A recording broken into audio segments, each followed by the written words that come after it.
All right, what's up? What's up? We're here live to talk some shizzle today. I'm excited about this. It's almost the holiday, and I'm here with Jessie Liszak. What's up, Jessie? How are you? Not too bad. I am also ready to talk some shizzle with you, Taylor. What a fun name. Yeah, the holidays have been busy, a whirlwind. December has been nonstop, I feel like. Uh huh. And it's a good thing in all the good ways. So yeah, but happy to be here and throw some shizzle around. Are you actually going to get a little bit of time off? Yesterday, I posted a video and was like, "It's okay, marketers. You can take time off." Like, relax. What about you? Funny you ask. I was just like trying to carve off my calendar yesterday, but for sure I'll take the 25th off, taking the morning off on the 23rd and the evening off on the 24th. Okay. And while the kids are home for the holidays, I'll probably not be working full time. Let's be real. And Okay. then we'll be going to Chicago around the new year. Nice. Good. Yeah. Good. How about you? I'm flying to Austin, Texas tomorrow. Good So for it's my you. mom's birthday, and we're going to have a little bit of a bash. Most of my family still lives in Texas. I live in North Carolina, and we're going to fly there. I've got to get up and leave at like 5 a.m. tomorrow, so that's fun. Oh, But wow. yeah, we're going to go hang out in Texas for the holiday down in Austin. Are you from Texas? I am. Yeah. Oh, Yeah. cool.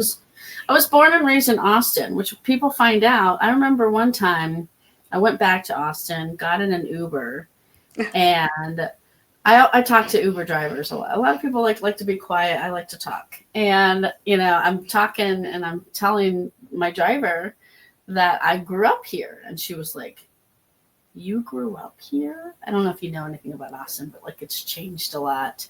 It's gotten a lot bigger. It's not as weird as it used to be. And she was like, "I don't think I've ever met anyone who was born here." And I was like, "Well, it happened. I was born here. I went to school here as a child, like people grew up in that town too." Oh my gosh, that's so funny. Yeah, and you're in Every Ohio. You're outside of Yes. Columbus. Are you from there? I'm not from here. I'm an implant as well. So I was born and raised in Illinois, a little town called Moline, Illinois. Okay. Nothing really there except John Deere's headquartered there. And also I grew up there. Okay. But yeah, then after college, which I went, stayed close to home, um, and then got a master's degree, but then moved away. I was like out to Indiana and then Kansas City and then back to Indiana and out to California for a long time Okay. and then in Iowa and now in Ohio. Okay. Okay. Cool. Well, and we met in Vermont. So Yeah. we met. What was it? Like a few months ago now. We were both at the Exit Five Drive event in Vermont in Burlington, which I don't think I had been there before. Had you been there before? No, I hadn't, and I'm so glad that they did it in Yeah. Vermont because it was such a good reason to go there. I would never go there otherwise, but it was beautiful.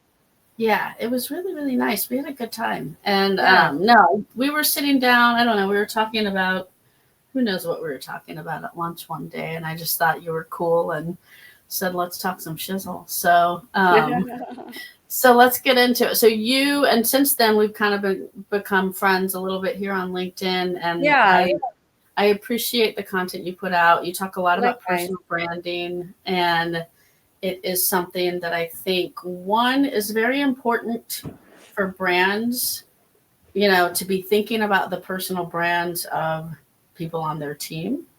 And two, I think it's just like, people buy from people. And so it's Yes. something that I think a lot of people are still like kind of a little bit afraid to do. Yeah. I don't want to put myself out there.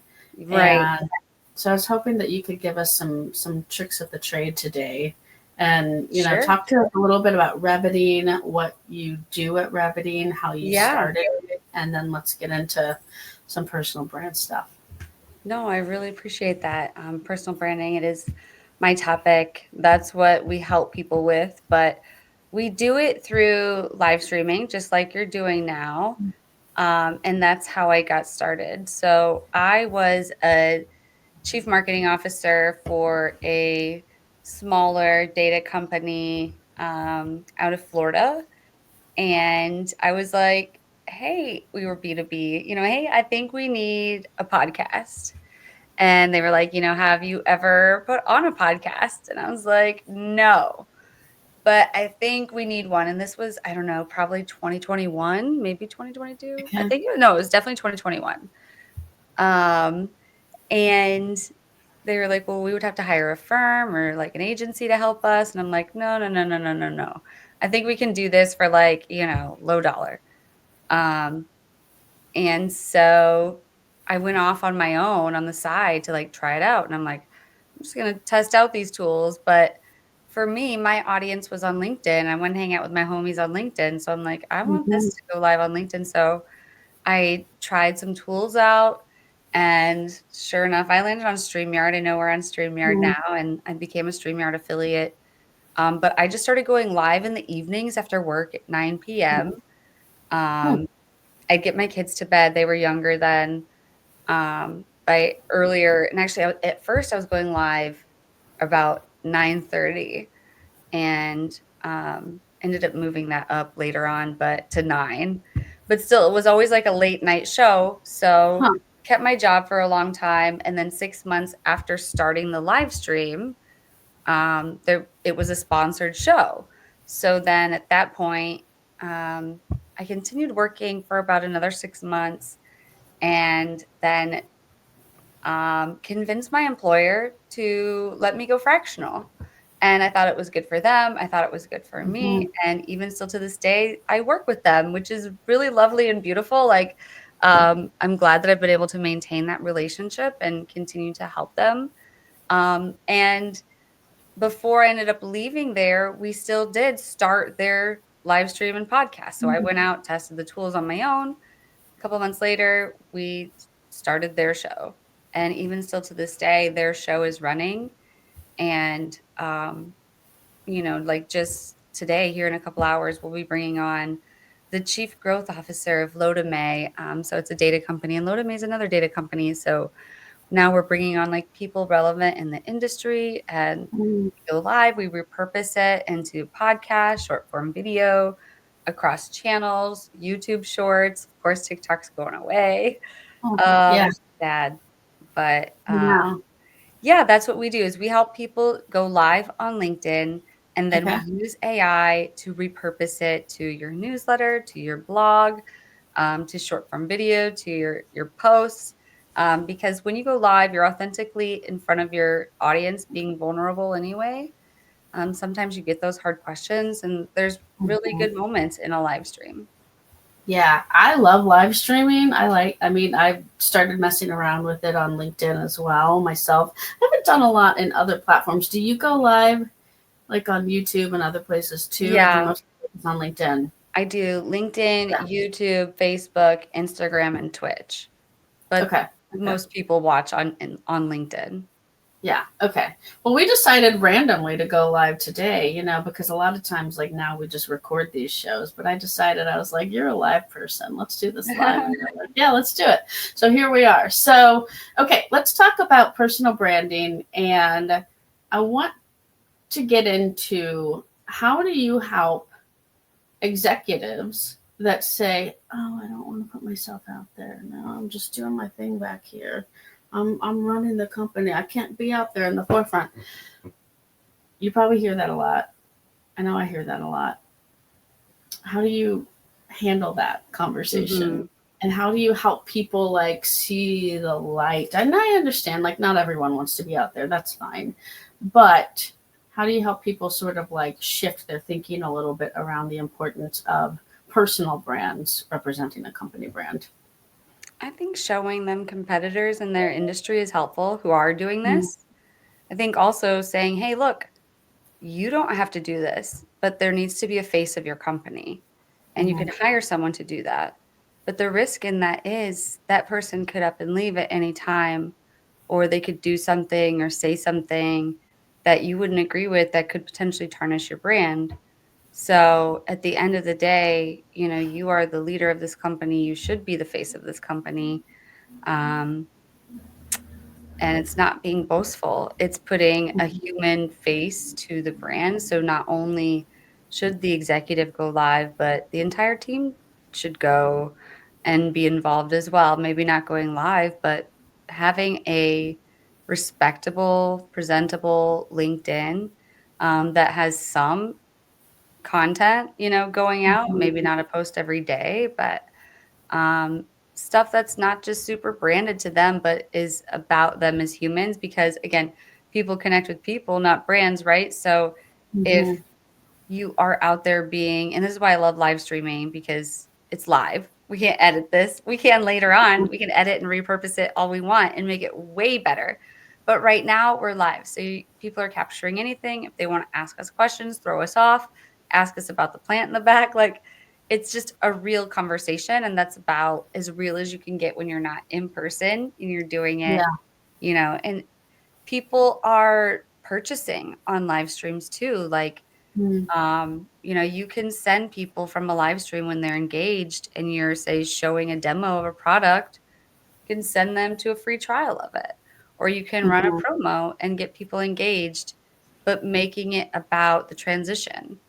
Um, so I don't know, live streaming and is a part of building a personal brand. It's not the only Mhm. part, but it is so all inclusive, and I've just found it so easy to repurpose it because you can pull up Mhm. a transcript, you can write a recap of the show. Your marketing team, who may not always have access to the executive, now has access to what the executive said for a full hour. Mhm. It's easier to get quotes, easier to get their thoughts, easier to get images, video clips, anything they might need. Plus, they could feed you with questions. So, Mhm. like, not only are you promoting yourself, you're helping your own team. But yeah, there's just so much you could say. I feel like to try to convince, and at the end of the day, some people won't get it. Some people will be like, you know what? We would rather just go put a bunch of money into ads, you Mhm. know, and yeah, you can do that. I would say supplementing with ads is great, but a lot of the time, most brands don't have sufficient budget to properly run ads because it takes Mhm. a lot of testing, which means you're spending a lot of money to really learn what works with your image, your offer, and the way the post looks, everything. There's so much depending on where the ad is. But yeah, organic marketing is really the best way, not Mhm. only because it's $0, not paid, um, and not so much so, like, you do have to hire a marketing team, you have to hire people to help you create the content, but you still have to do that for your ads anyway, so taking that cost Mhm. out, it is $0 considering, like, what it costs to actually publish it, like, whereas with an ad, you have to pay to have Yeah. people view that. And there are benefits to that because you can have that targeted view, but supplementing it with the authority of a brand that's built with organic content over time to build trust is really where the money is. Yeah. Totally. I literally just wrote an ebook a couple months ago about how marketing is dying and trust is like your new pipeline. And I think it's really Mm, true.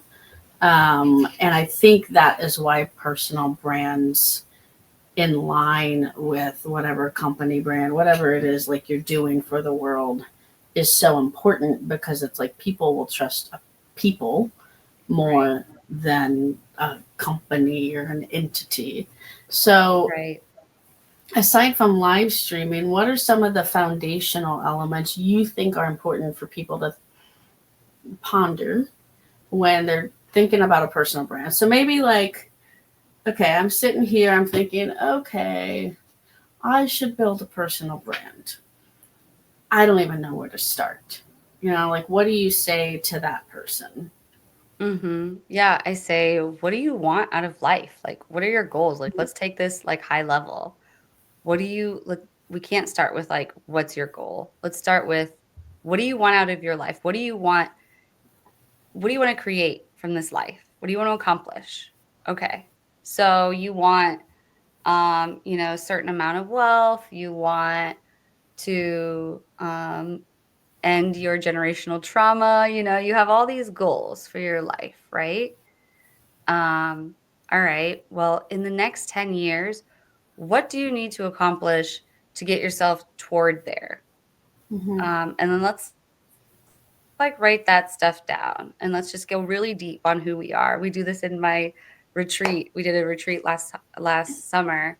I have a women's community, and so we together in person and we did like sound baths, yoga, because a lot of the time doing this deep work it can be hard, and really figuring out who we are and what the heck we want. But that's what it does require.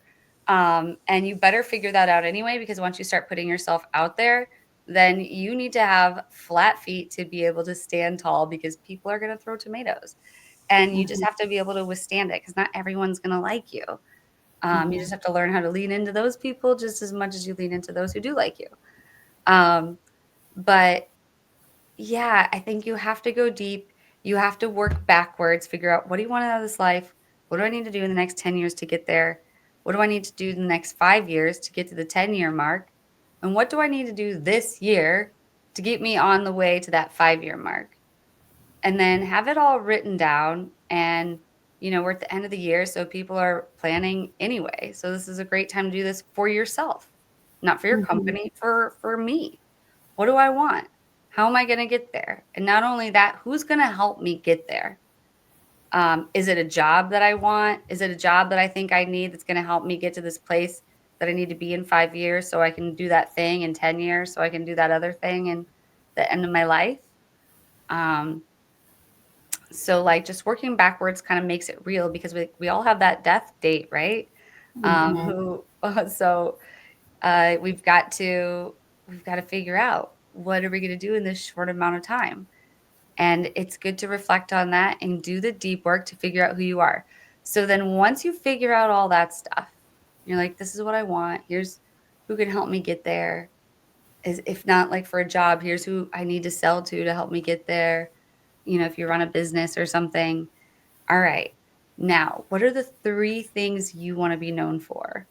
And how do you write about those 3 things 1,000 different ways on your LinkedIn posts? So, yes, once in a while, some random like personal stuff is okay. But if you're going to do it strategically, like, you should have some things that you want to be known for as a person. And that's not necessarily what your company is doing. Yes, what you're doing at your company, like one for me might be marketing. So back when I was a chief marketing officer, I wrote about marketing. I worked for a data company, so a lot of time I write about marketing data to make it more relevant, and because it was what we were talking about then. But yeah, you got to think of your 3 content pillars. Really, what do you want to be known for? How do you write about that 1,000 different ways? And that usually seems to help people figure out how to and what to write about, because we can sit there and share post prompts with them all day, and there's all kinds of post prompt workbooks you can go download. But really figuring out your values, like, what do you want to be known for? What is the value that you add to this world? And who do you serve? Who are those people that are going to help you get there? Who are you selling to?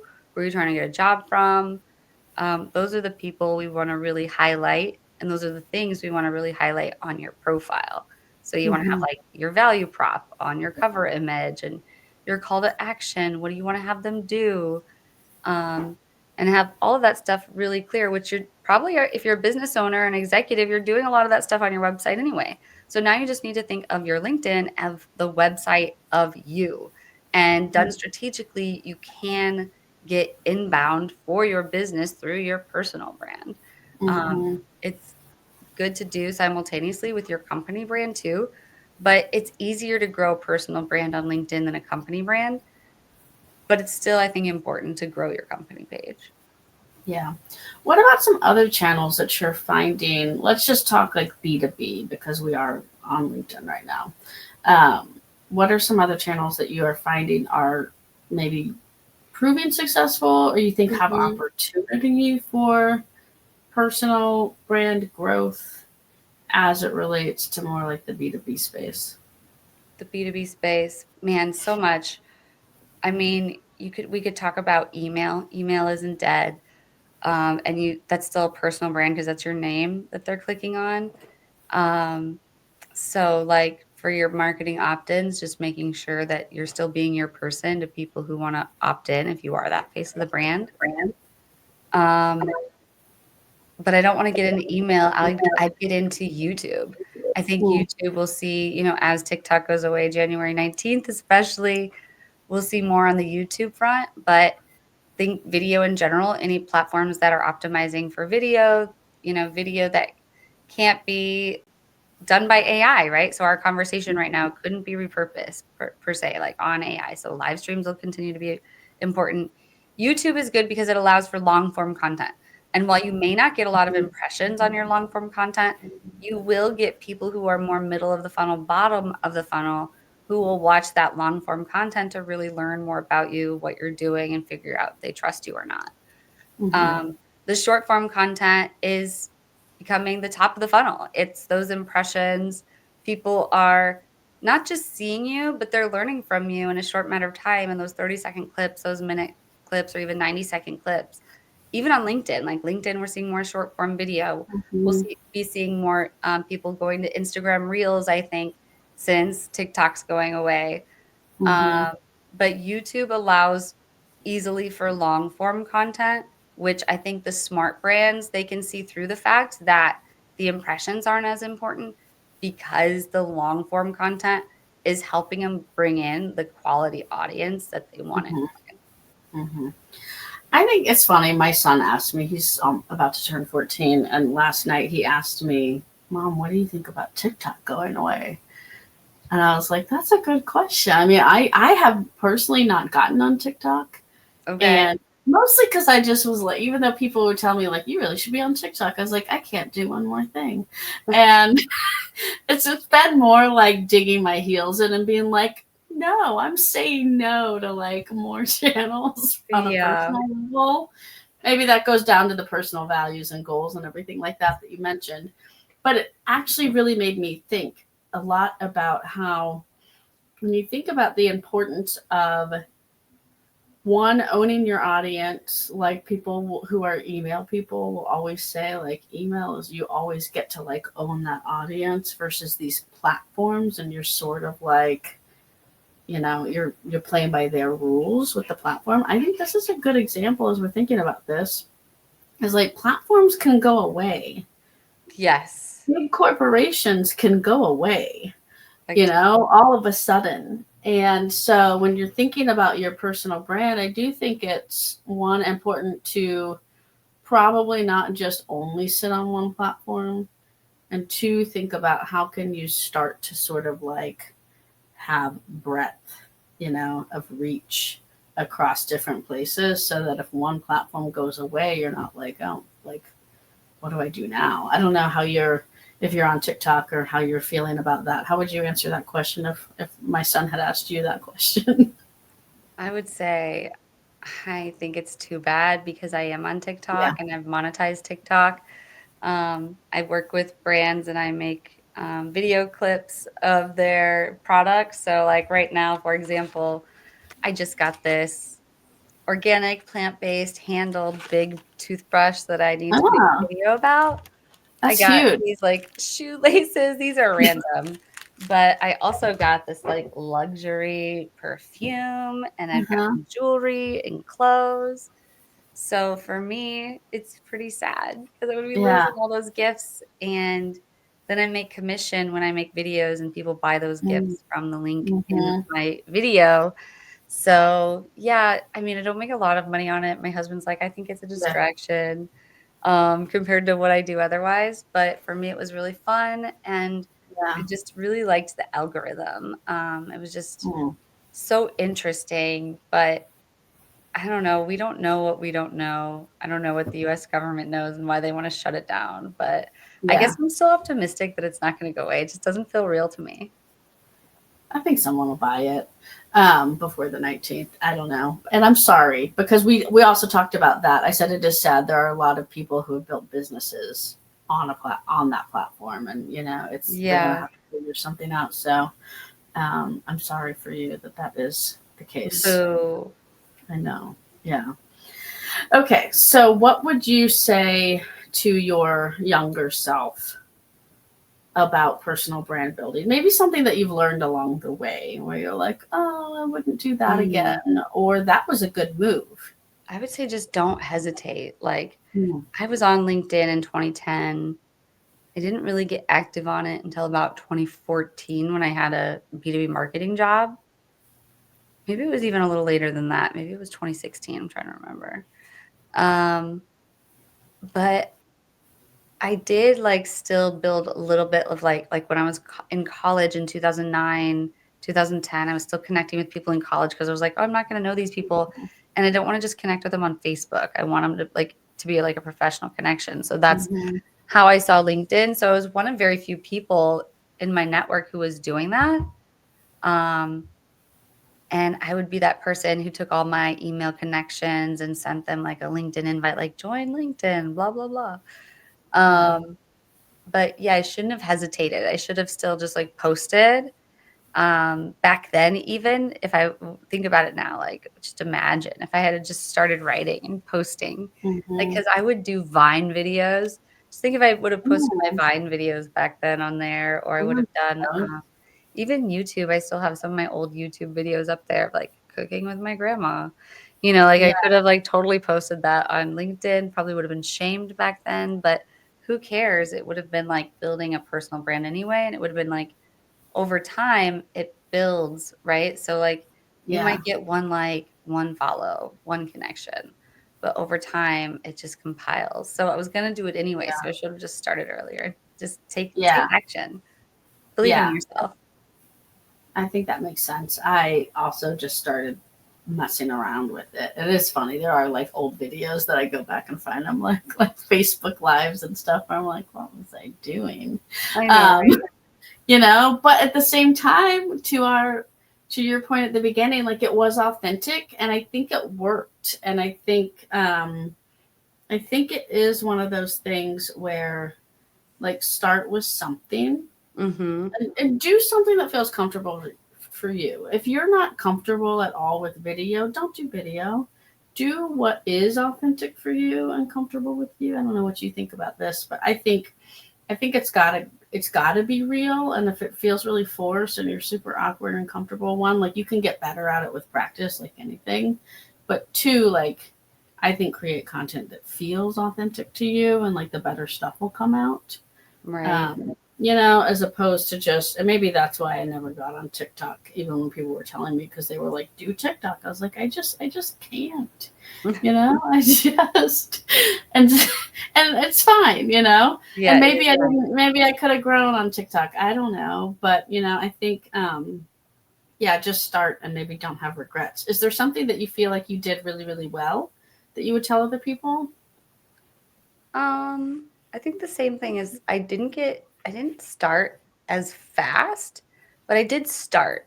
So like I'm glad that I did start it in 2010 and that in 2014 I did start posting, and little over time like I got better at it. Like I was that person back then that was just like posting links to blogs, but it improved over time.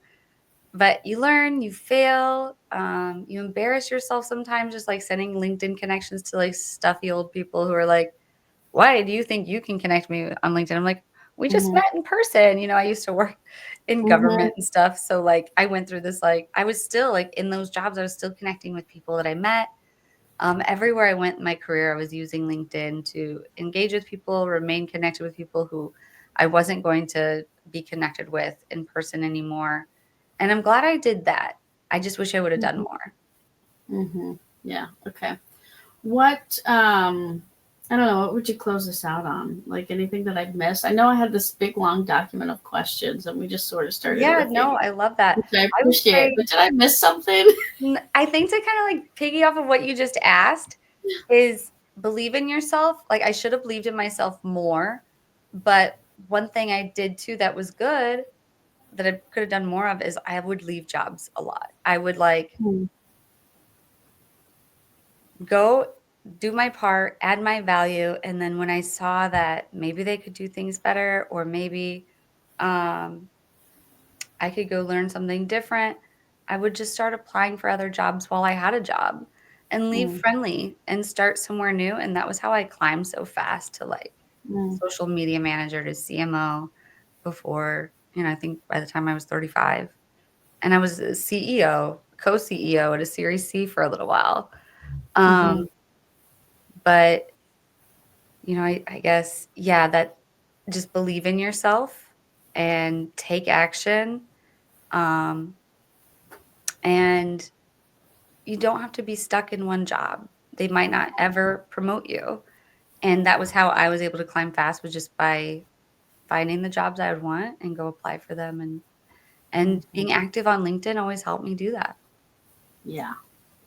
100% agree with Yeah. that. My last job that I had, who they're still my client, I met them on LinkedIn. Yeah. It's amazing how many friends I have made, like good friends. Yeah. I have made meeting on this network. And then, I think when you do think about your personal brand and your old, like, let's kind of bring it home. I like what you said about when you're thinking about your personal brand, start with, what do I want out of my life? Yeah. So maybe like, I think a lot of people probably go straight to like, what does it need to look like with the company? Right. But you have a whole life. Right? What is your life what do you want it to look like? Who are you? And then how does that align with the job? I think when you go about it that way, I think, people will find that they can get a little bit more fulfillment. And it can help you get the right job. And, if you're out there and you have a point of view, And it wasn't until I started coaching that I realized a lot of people don't think about their own goals. Like, what do you want? And I remember like the first group I coached, they're like, I don't know if I ever thought about that. I'm like, what do you mean? Don't know if you ever thought. I was always thinking about, what do I want next? You have to have that on the radar. Do you want to get married? Do you want to, because if you don't visualize it, plan for it, it's probably not going to just fall upon you. Yeah. What's a goal you have in the next 5 years? What's something you want to do? I want to be able to hire employees, I think. Hopefully shorter than 5 years, but like people in the US. Right now I work with virtual assistants. And I basically review everything. So it'd be great to work with people in the US again, like build my own little marketing agency. Cool. Yeah, how about you? I want to go to the beach more. No. Yeah, that too. That's why I want to hire more people so I can go like just delegate more and I'll just go to sleep. Yeah, no, I want to continue. Like, we've started a thing here. We've got about 20 people on our team now, and I want to keep growing that. I want to give people a great place to work and a really great work environment that's really healthy, and just want to keep doing that and being able to provide that for people. That's like the big heart and soul kind of behind Creative Shizzle and what I'm doing and why I schlep through the mud a lot, to do it. But I think it's important. And eventually to just be able to spend more time like in the salt water, like floating. Yeah. Just, I tell people like, I want to be lazy more. Is that okay? You're right. That's my goal. That's what I want. Same. I want to go to the beach. I want to go to like a steam room and a sauna and maybe an ice bath. Maybe. Yeah. And eventually I want to open up a salt cave. I don't have Oh my gosh, I just went to a salt cave. I love those things. I love them. I love how they make you feel like in your lungs. You feel really on your good. Skin. Yeah. It's very peaceful. The one I went to had like salt flying in the air a little bit. Have you seen those? It was like a mist. I've been to one that's like built on. There's one about 30 minutes from me that's like underground, and it very much feels like you're in a cave. Everything is salt. They've got like water dripping. Yeah. It's pretty. It's a good vibe. I've got this. I bought from them this salt dome. It's a pink Himalayan salt dome. I'll send you a picture of it. I love that. And I sit here with my feet on it all day. It's amazing. Love that. Salt. It's a theme for me. I hear that. No, I'm all about it. I was told by the doctor I need more salt, and I'm like, amen, sister. Yeah. I swear by it. And Yeah.